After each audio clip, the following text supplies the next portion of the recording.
Good afternoon. My name is Janessa Price, and I am with the TNGO initiative here at Maxwell at Syracuse University. And today I'm undertaking a brief interview with Brian Cute, CEO of Public Interest Registry in Washington, D.C. Thank you for being here today with us, Thank Brian, you. and for agreeing to this interview. It'll be very helpful to students and faculty alike. My pleasure. So first, could you describe your position with PIR? So I'm the CEO of Public Interest Registry. I have a team of about 30 folks, and I took the job in February 2011, so I'm into my 5th year now, actually into my 6th year. And I have a board of directors who I report to, 7 directors, and it's a geographically diverse, very solid board. We also have a parent not-for-profit called the Internet Society. So we were created by the Internet Society. The Internet Society has a mission of educating government, industry, and civil society about how the Internet works, standards, being interconnected, and being open and available to all. So that's our parent, and we have to report up to them as well. So in terms of who I'm responsible to in my role, directly my board of directors, and then indirectly up to our parent board of directors at ISOC. And could you describe more what Public Interest Registry does?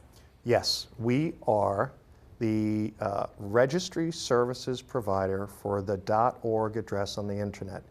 We are responsible for being the authoritative database of every .org that is registered on the internet.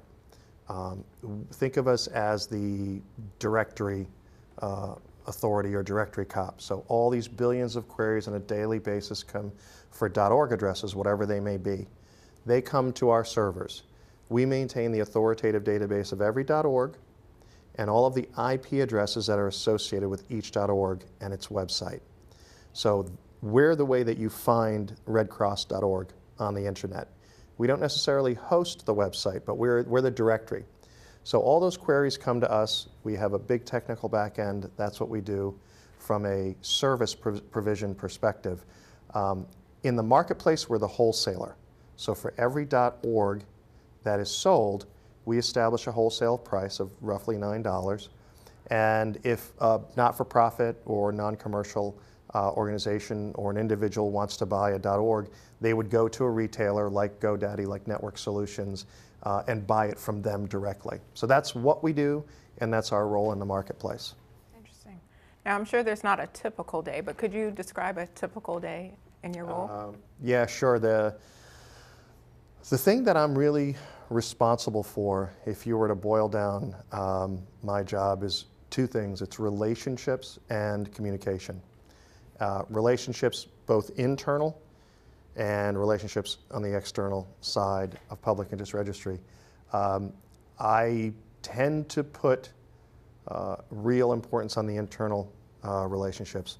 The team, making sure that everyone knows what our goals are, making sure that we're checking progress against those goals, but most importantly, keeping a finger on the pulse of the team, that they're working well together as a team, that they're getting things done, that they're working cross-functionally.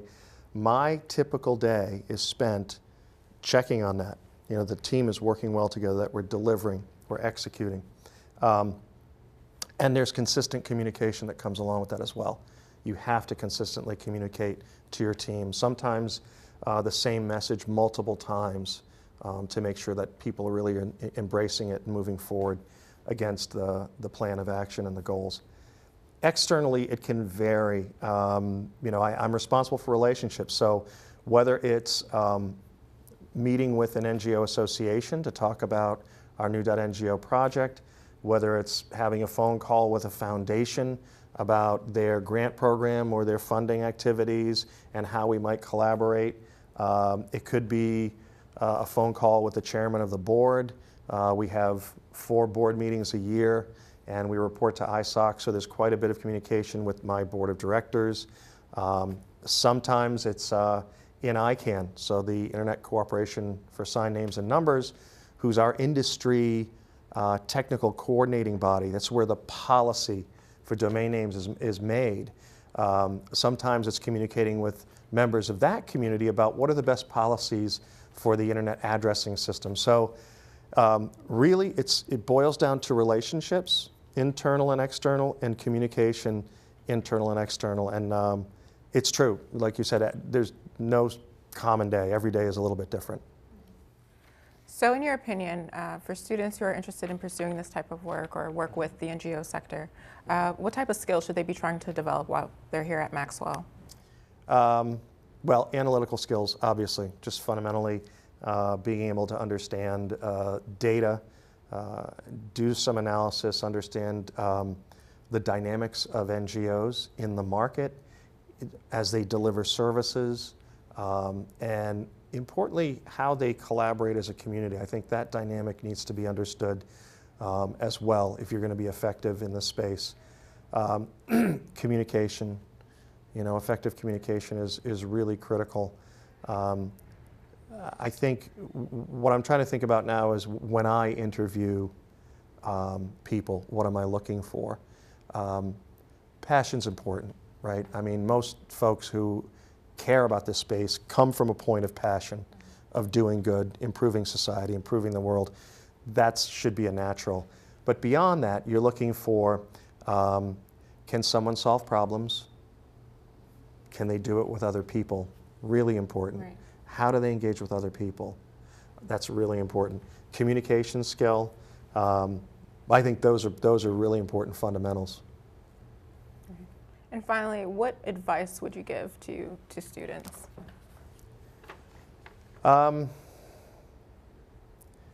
So I'm a little old school. I'm 52 years old. In my own career path, my first job out of university was bartending for a year. Until I figured out that with my passion that going to law school would be a good stepping stone. And my career has taken a lot of unexpected turns. I've landed where I want to land because it's consistent and aligned with my passion. But I think the thing I would say is patience. Be willing to take the less than rewarding job.